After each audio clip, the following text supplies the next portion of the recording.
So, the question I want to start with today is this, is how can you have peace in any and all circumstances? Is that even possible?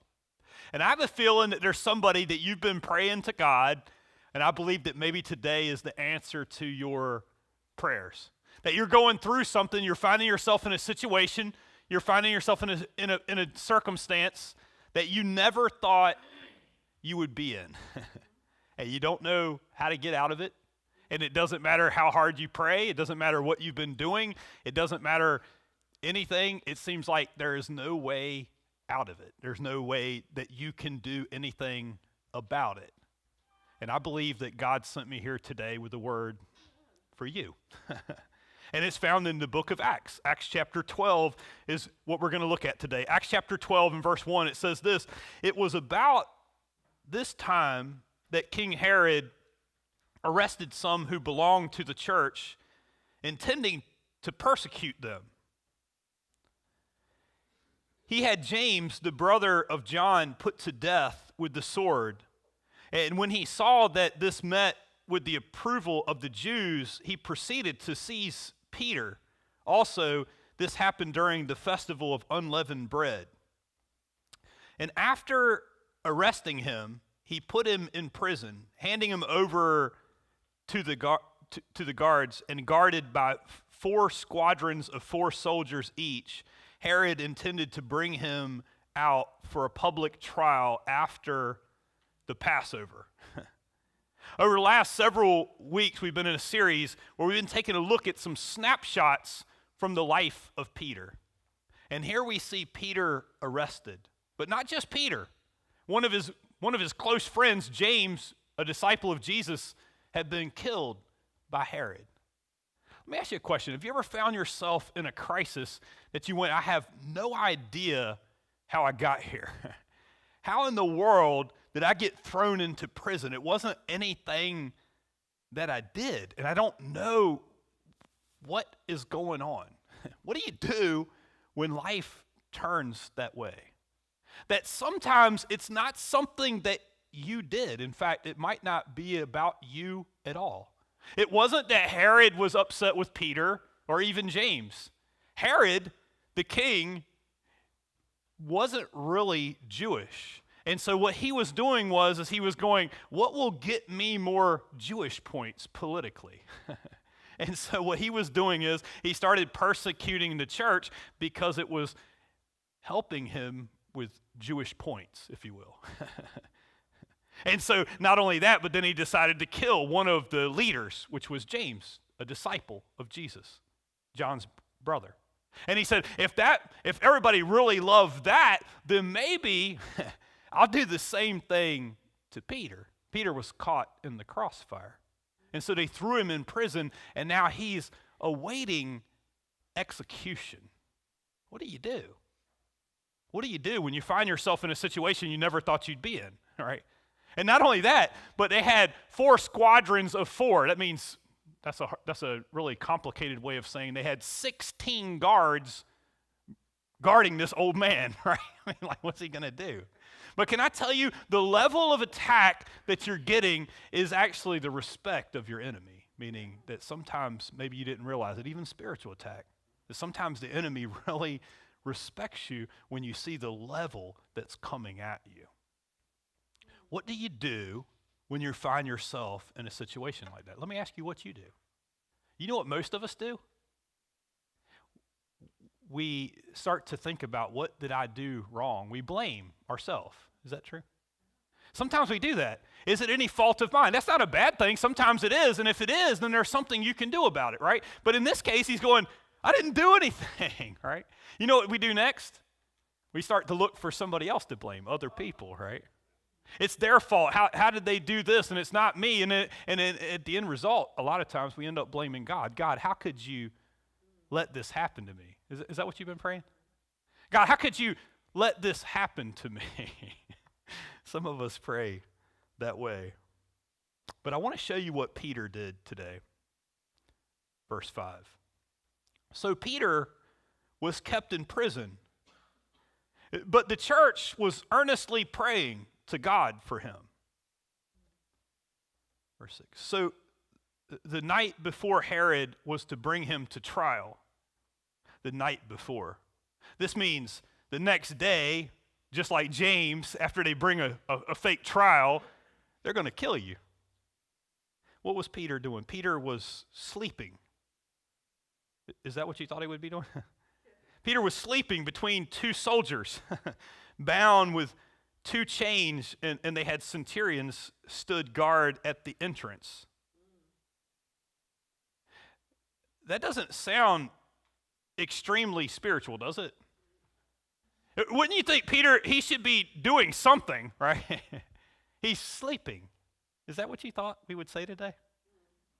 We're going to kind of unpack that. Let me ask you a question.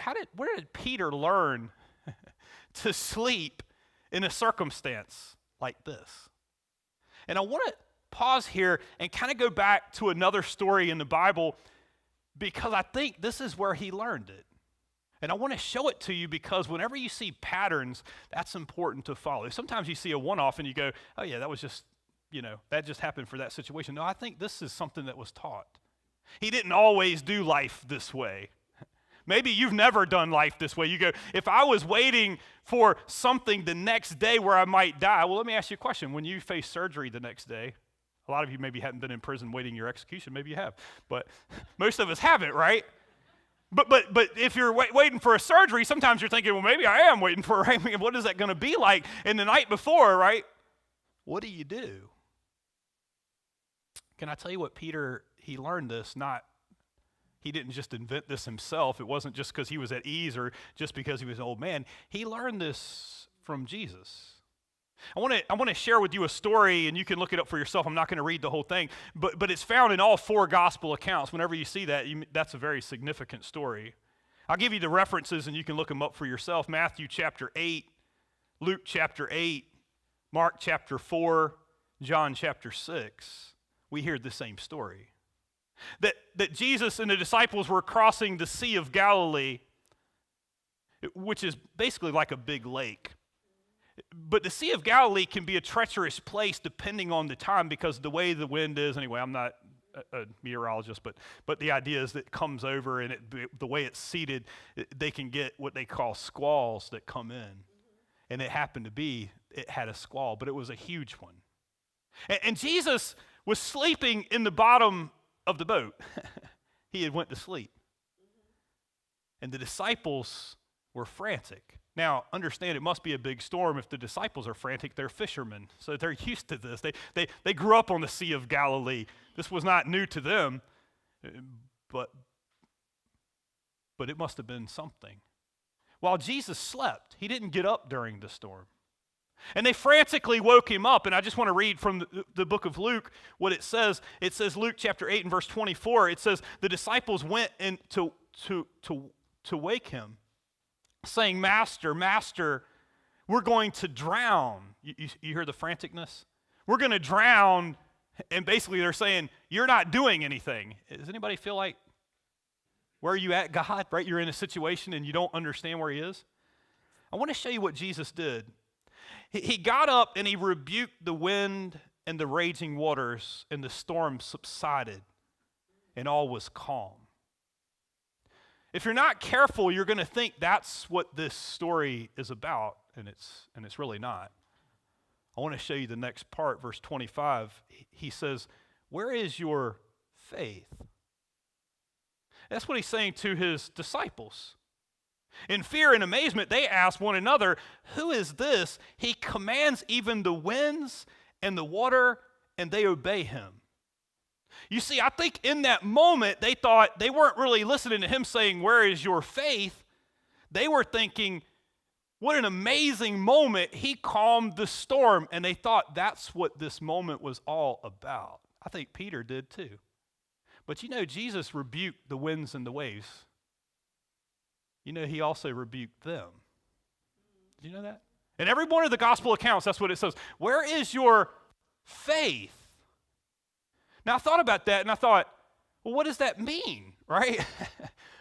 Why would he say, where is your faith? They're calling out to him, and they're going, God, Jesus is God, You're not doing anything. We're going to drown and you're doing nothing, so we called out to you. We cried out to you. Isn't that what you said to do? And Jesus was annoyed. They woke him up. Why? Right? That's a great question. I don't think it came back to Peter until later. Same reason why we see Peter. What are you doing sleeping? Right? Shouldn't you be doing something? No, I think he learned something. The question here is this, is why was Jesus going? Where was Jesus going? That's always an important question to ask. What was on the other side of the Sea of Galilee? They had been on the Sea of Galilee many times, but this time they were going to a region called the Gadarenes. That's different. That's where the Gentiles are. And on the other side, he was facing a man. The first thing that he comes to when he gets to the other side is a man who had a legion of demons in him. I think that means thousands of demons that possessed him. That was demon territory. That was Gentiles. Nobody's ever been to the Gentiles. What Jesus is showing here, it was a depiction of what is the same route that the church was going to take, that it was going to go from Israel to the Gentiles. Nobody had been over there before. And I believe the storm was sent by Satan. But not for the reason you might think, see. This is very important to us. The storm was sent not because Satan thought he could thwart Jesus from crossing. If Jesus is in the boat, he knew he could get to the other side. He can't stop Jesus, and he knows that. But he can stop the disciples.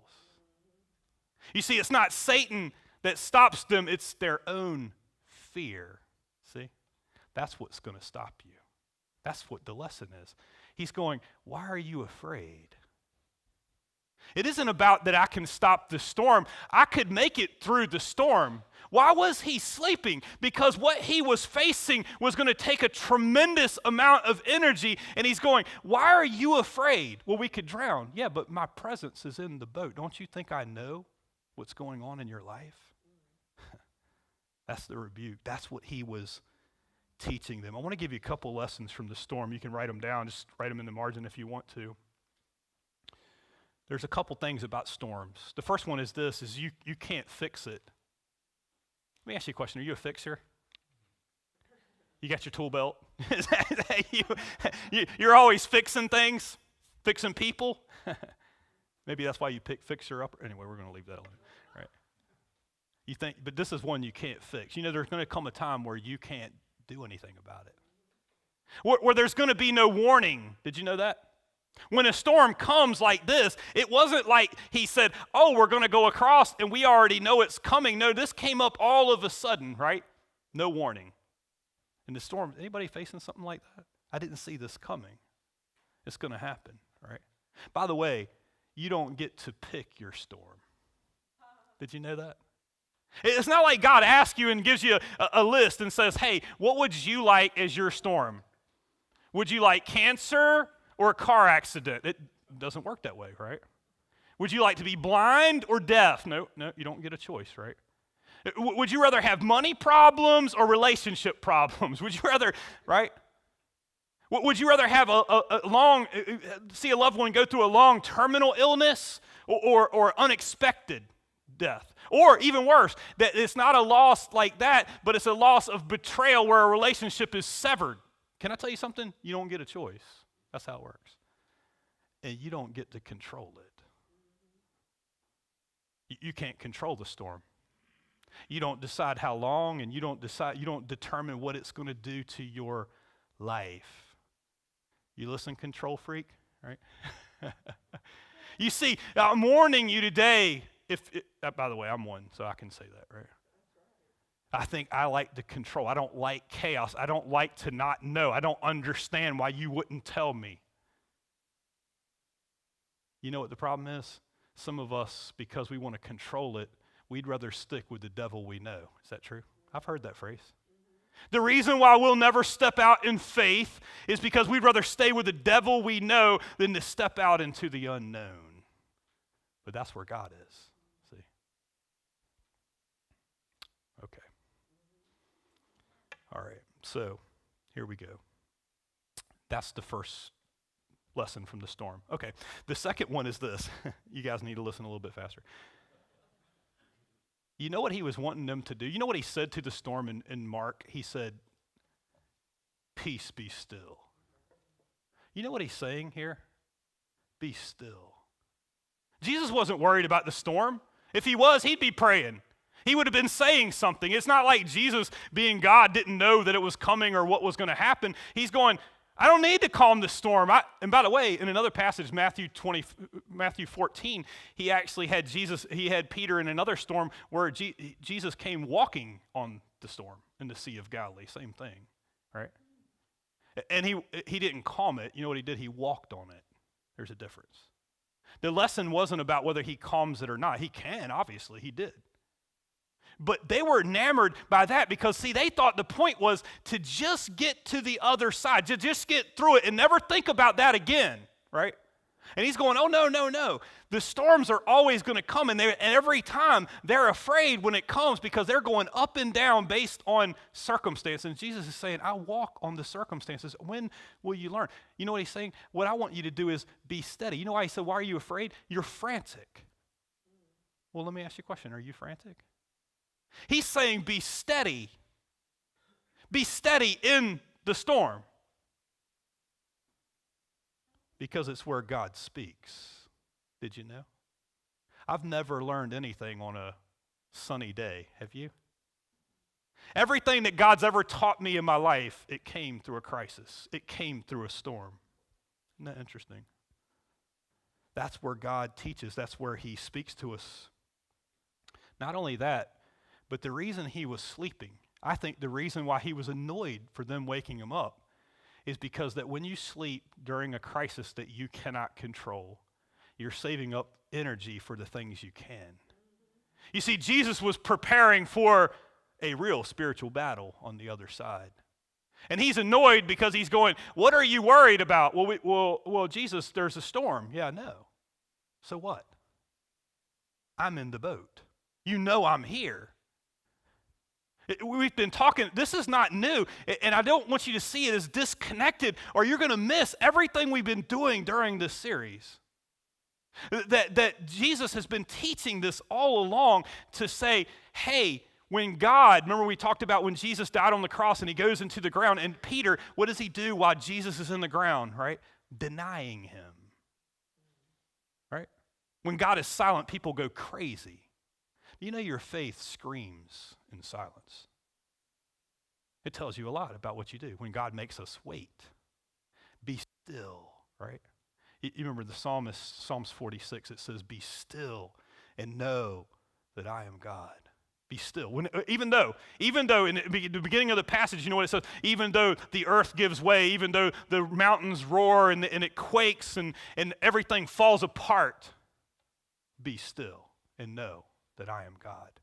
That's where he's at. He's in the stillness. How did he speak to Elijah? Not in the earthquake, not in the thing, but in the still, small voice. God is speaking, we're just not listening. See, we don't realize that we can listen even in the storm. He's saying, stop all the franticness. The problem that they're not seeing is it isn't about the storm, it's who's in the boat.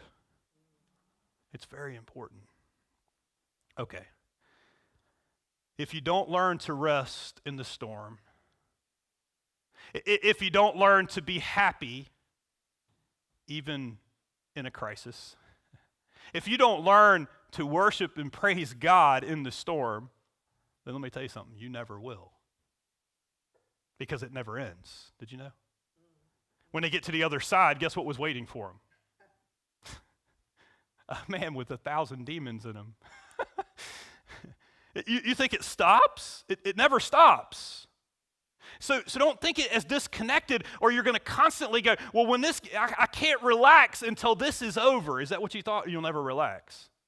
You got to learn. You know what we mean by be still and be steady? It means to learn to rest on God. That's what we're talking about. Learning to rest on him in any and all circumstances. Learning to be happy in living life. Learning to praise God in any and every circumstance. I want to give you a verse and you can look it up for yourself.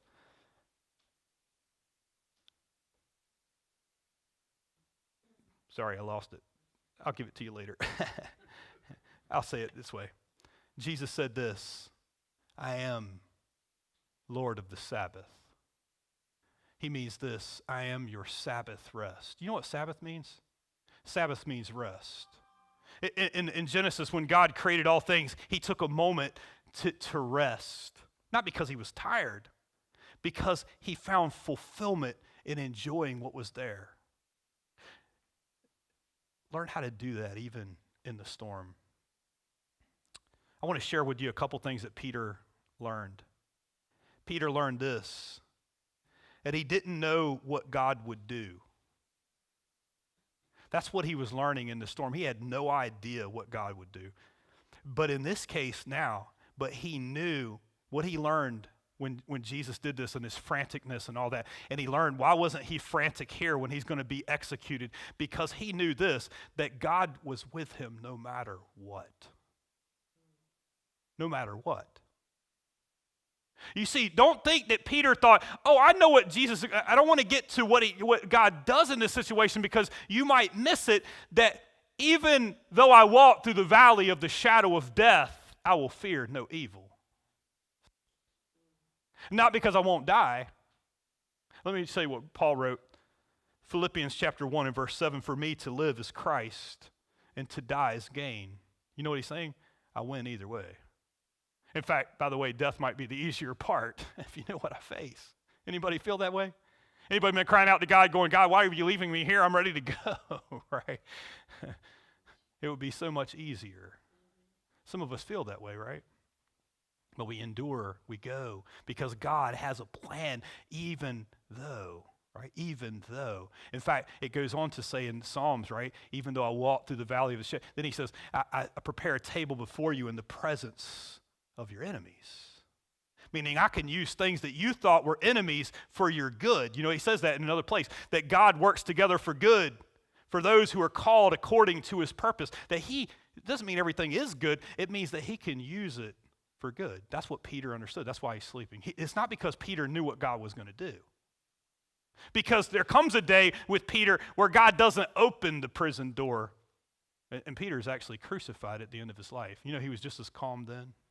In fact, Peter's last statement, according to history, was, I won't be crucified like my Lord. Crucify me upside down. I would say that's pretty calm, wouldn't you? All right. I want to share with you what he does. Acts chapter 12 and verse 7. Here's what happens to him. Suddenly an angel of the Lord appeared, and a light shone in the cell.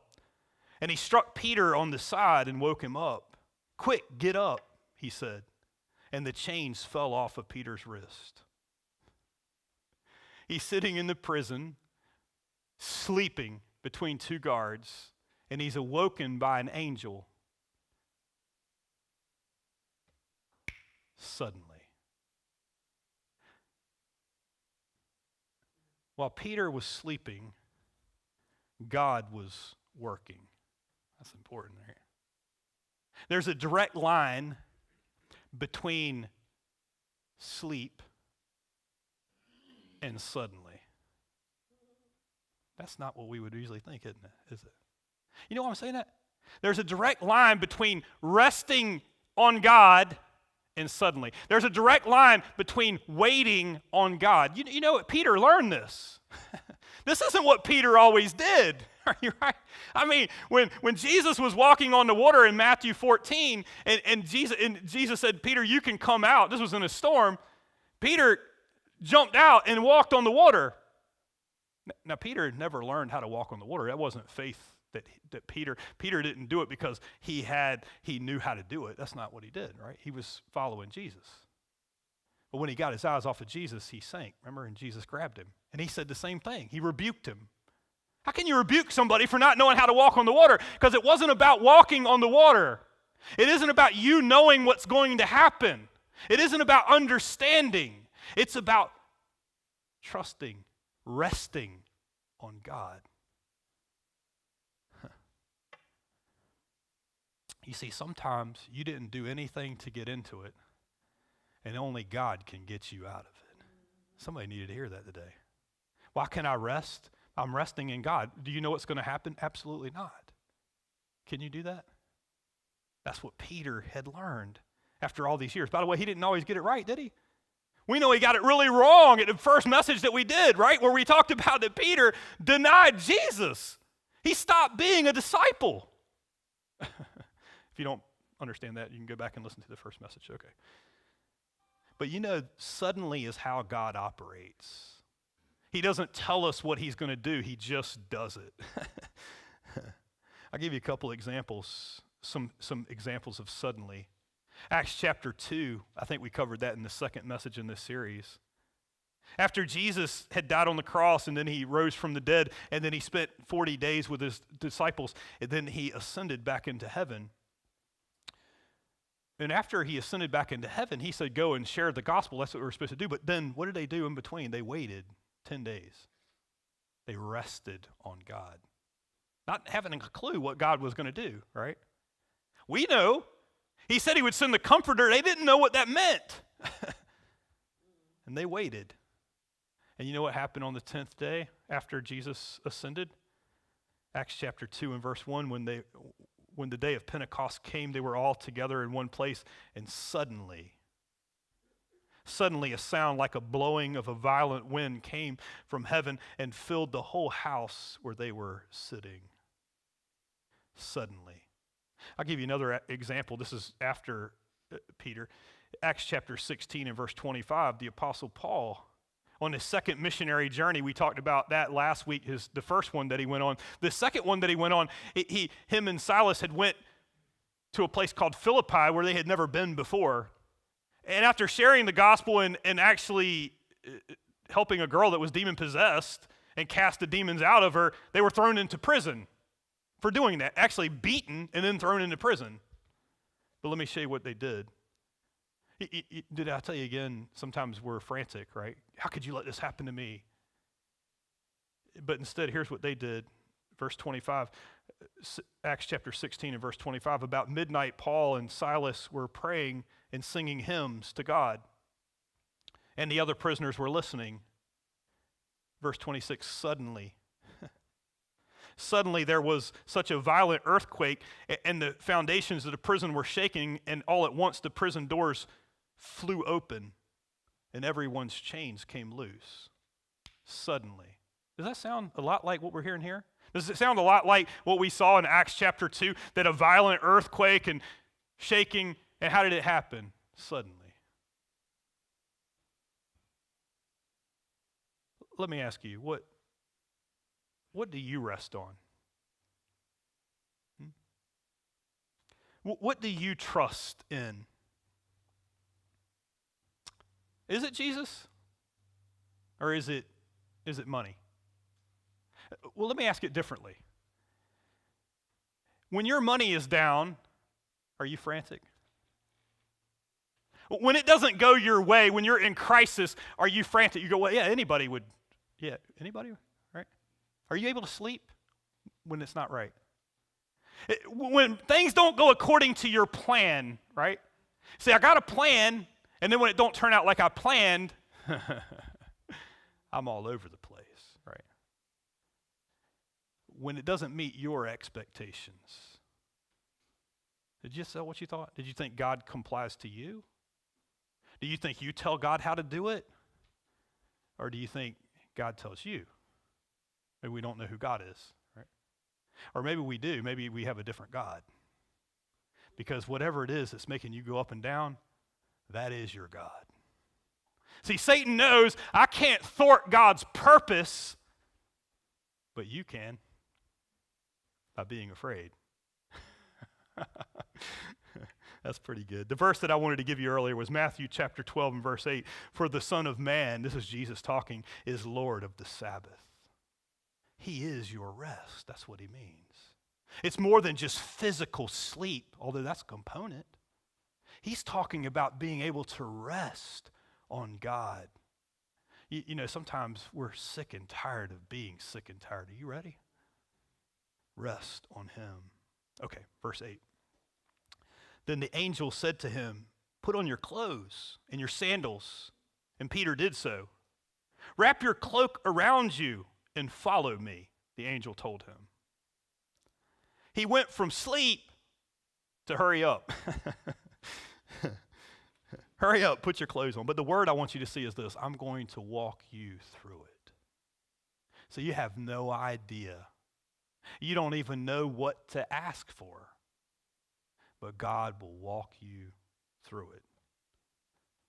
Verse 9, Peter followed him out the prison, and he had no idea what the angel was doing, if it was really happening. He thought he was seeing a vision. Well, that makes sense, right? I mean, first off, he's an old man. He's been stuck in a prison for several days. He's stuck between two guards, and he's sleeping. Maybe they had Ambien. I don't know. Anyway, we'll leave it there, right? Anybody had an Ambien moment where, you know what Ambien does? Ask Marie if you don't know. Right? We've got some experience with hallucinations. Anyway, we'll leave it at that. No, that's not my point. My point is this. You know why he's doing that? Because if you're not careful, you'll think, oh, well, Peter had faith because he was praying about God opening the door. That doesn't meet our paradigm, does it? No, he's sleeping not knowing what God's going to do. That's important. It means that he was good resting on God even though he had no idea what was going on. And even after it happened, he thought, I don't even know if this is really happening. Right? Okay, verse 10. Only God can do it. They passed the first and the second guards. The angel didn't do what they would think, right? You'd say, oh, you need to kill all the guards and all this. They didn't even see him. He made them invisible or something, right? Because, I mean, they were conscious. They knew they were awake. And they came to the iron gate leading to the city. It opened for them. You know, God can open doors that you didn't think were possible. It opened for them by itself. And they went through it. And when they had walked the length on one street, suddenly, there it is again, the angel left as quickly as he came. He got him out. He had nothing to do with it. There was not one thing Peter could have done. I want to show you the next part, though, verse 11. Then Peter came to himself and said, now I know without doubt the Lord has sent his angel and rescued me from Herod's clutches and from everything the Jewish people were hoping would happen. When this had dawned on him, he went to the house of Mary, the mother of John, also called Mark. Last week we talked about him, so if you want to know more about him, that's the first place he's mentioned in the Bible, where many people had gathered and were praying. Can I tell you what they were praying for? Peter. Peter knocked at the outer entrance, and the servant Rhoda came to answer the door. You know, this is interesting, and I just want to point it out, that every other door God opened, but this one, Peter had to knock on it. He had to knock on the believer's door. That means this part's not about Peter, but I do think it's about us. When she recognized Peter's voice, she was overjoyed, and she ran back without opening it and exclaimed, Peter is at the door. Now I want to show you these faith-filled people, okay? I just want and show that, yeah, they're praying and you're going, that's why, right? Because they had so much faith. When she came, they said, you're out of your mind, they told her. And when she kept insisting that it was so, they said, it must be an angel, right? They wouldn't believe it. They've been praying for it, and he's at the door, and they won't let him in. So what does he do? But he kept knocking. And when they opened the door, he said, what's wrong with you? No, I'm just playing. And they saw him, and they were astonished. So I don't think this lesson was about that these great faith-filled people, although I believe that they were, is what made this happen. No, that's not exactly right? But you know what I do think the lesson is for us? In Revelation 3, you know what it says about Jesus? He says, I stand at the door and I knock. Peter is a picture of that. The believers all inside wondering what God can do, and God is knocking at the door, and he's saying, hey, I get you keep asking. Now I'm asking you, I've set it up. But now you won't take the step. You won't open the door.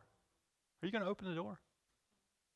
You see, some of us, you've been praying for a Christian spouse, and now you found somebody. But you got a lot of baggage, and so you're scared. See? So you won't ask them to marry you, right? Some of us would rather go back to old patterns. See, I got to try it out first, and we live together first. Is that too close to home? Right? I'm not picking on you. You're not the only one, by the way, so I'm not thinking of you. It's a bunch. And I'm just saying, I don't think it's because you're bad. I think it's because you're afraid. You see, Satan is thwarting the purpose of God in your life.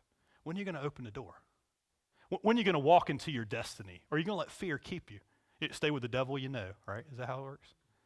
You see, some of you've been praying for your job, but then you don't show up. See? When are you going to walk through the door? When are you going to take the step of faith that God's given you? I know it's scary, right?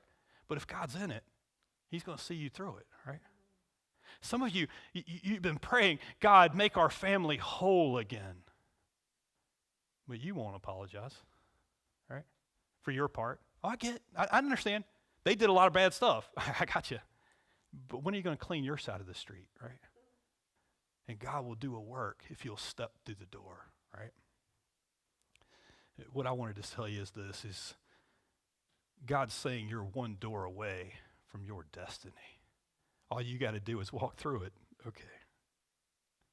The final piece is this, verse 17. Peter motioned with his hand for them to be quiet and described how the Lord had brought him out of prison. Tell James. Now that's not James, the one that was killed, the disciple. That's James, the half-brother of Jesus, who's now the leader of the church. Tell James and the other brothers and sisters about this, he said. And then he left for another place. I don't want you to miss this part. This is important. Once the crisis is over, once the storm is calmed, you got to move on. You got to keep going. You got to not get stuck. You know what a lot of us want to do? Rest, right? Man, I'm so glad this was done. You know what the problem with that is? You should have rested during the storm. Because Peter had a lot more to do. And if Peter had not rested before, he wouldn't have been ready for the next thing. Because the reason why you don't have any energy is you're not sleeping. You're not sleeping when there's things you can't stop. And then when the time comes where God needs to use you, you're exhausted because you're so busy worrying over here, right? You're so busy with anxiety over here, you're never going to have the destiny that God wants for you. That's why. That's why you're exhausted. You're exhausted worrying about things only God can do and not just leaving that with him. So you don't rest. You don't praise. You're not happy during the crisis. And so when the time comes for God to use you, you're exhausted. You got to learn how to rest on him. So let me give you a couple things you can take with you, okay? And then we're done. 3 things that you can evaluate for yourself. How to have peace in all circumstances. How to have true rest. Number 1, realize you can't control your circumstances. You can't fix it. You can't choose it. You can't control it.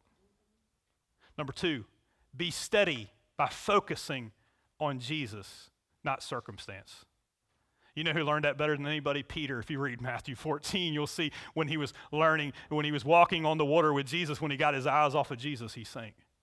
Keep your eyes on Jesus, not your circumstances. And number 3, step through the door that God is opening. Don't you try to open it. You know, I heard the other day, sometimes if you want God to open a door, you got to let go of the handle, right? I think you should open this one. That's not the door God has for you. Are you letting God open a door, or are you the one telling God which door to open? Very important. Because if God closes it, no man can open it. And if God shuts it, no man can open it. But if God opens it, nobody can shut it. Does that make sense? Walk through the door. Your destiny's on the other side of it. Don't be afraid. If God's with you, you can't lose. Can I pray for you today? Let's stand for prayer.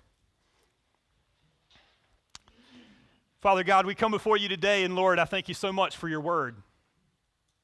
A word that really may increase our faith. Lord, I believe there's somebody, in fact, I know it, there's somebody that's struggling. Not because I know, but because you do. And I believe that your word never returns void. I believe that there's somebody that needed this word that only you could give. From Peter, who had messed it up many times, maybe that's where they are. Thinking I could never make up because, Lord, I made those mistakes. And as we looked at in the first message, that you did for Peter what he could not do for himself. You forgave him. Maybe that's where somebody needs to start. The rebuke doesn't mean that you're mad at them. You're trying to teach them something if they're willing to learn. The first thing is that they need you more than anything else. The second thing is they need you more than anything else. The third thing is they need you more than anything. I need you more than anything else. Not my plan, not me being in control, not me knowing what to do, but me trusting in you, being still, being steady. I can't even imagine, Lord, what you could do with a church. I can't even imagine what you could do with a person that would be steady in the midst of crisis. Yet I've seen it. I've seen people that have a faith that overwhelms their circumstance. That's what I'm praying over us today, Lord. Somebody needs that. For the one that's never known you, I pray they receive you today, Lord. You say ask and it will be given. If they would open the door, you'll come in. But I also pray for us as followers, because the ones that weren't opening the door were the followers of Jesus, while Peter knocked on the door. But you know, in Revelation, Lord, you say it's you that is knocking on the door. You said for us to knock, but yet you're knocking. And if we open the door, we can walk right through. God, I pray, give us faith to walk in these places that are scary.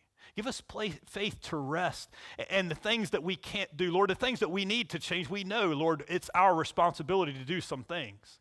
But the areas where you have brought something into our life, and I believe there's somebody here that's exactly where they are, there's something in their life that they cannot change.